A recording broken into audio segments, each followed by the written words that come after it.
आज का पहला पाठ नबी आमोस का ग्रंथ अध्याय 7 पद संख्या 10 से 17। जाओ, मेरी प्रजा इस्राएल के लिए भविष्यवाणी करो। बेतेल के याजक अमासै ने इस्राएल के राजा यरोबआम के पास यह संदेश भेजा, इस्राएल में ही आमोस आपके विरुद्ध षड्यंत्र रच रहा है। देश उसके भाषण सह नहीं सकता, क्योंकि आमोस ने यह कहा है, यरोबआम तलवार के घाट उतारा जाएगा और इस्राएल अपने स्वदेश से निर्वासित किया जाएगा। बेतेल के याजक अमासै ने आमोस से कहा, आए नबी, यहाँ से चले जाओ, यूदा के देश भाग जाओ, वहाँ भविष्यवाणी करते हुए अपनी जीविका चलाओ।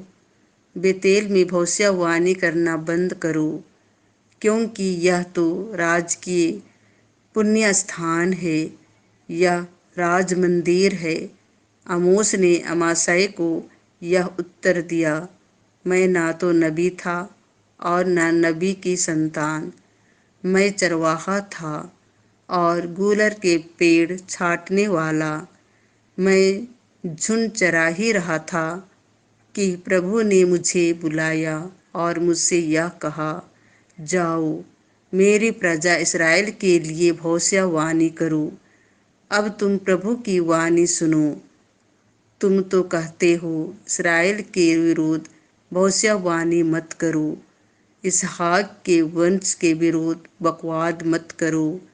किंतु प्रभु यह कहता है, तुम्हारी पत्नी यहाँ नगरवधु बन जाएगी और तुम्हारे पुत्र पुत्रियां तलवार के घाट उतार दिए जाएंगे और तुम्हारी भूमि जरीब द्वारा बांट दी जाएगी। तुम स्वयं एक अपवित्र देश में मरोगे और इस्राएल अपने स्वदेश से निर्वासित किया जाएगा। संत मत्ती के अनुसार पवित्र सुसमाचार अध्याय 9 पद संख्या 1 से 8। वे ईश्वर की स्तुति करने लगे, जिसने मनुष्यों को ऐसा अधिकार प्रदान किया है। यीशु नाव पर बैठ गए और समुद्र पार कर अपने नगर आए।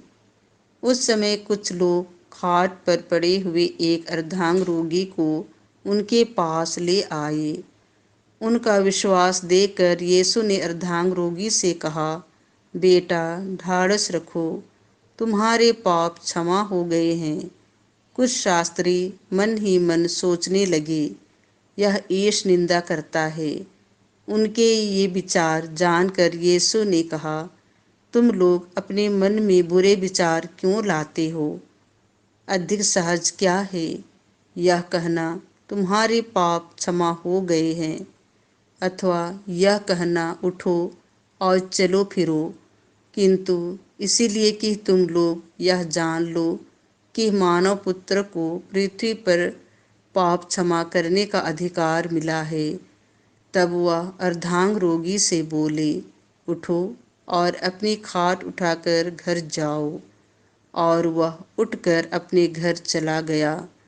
यह देखकर लोगों पर भय छा गया और वे ईश्वर की स्तुति करने लगे, जिसने मनुष्यों को ऐसा अधिकार प्रदान किया है।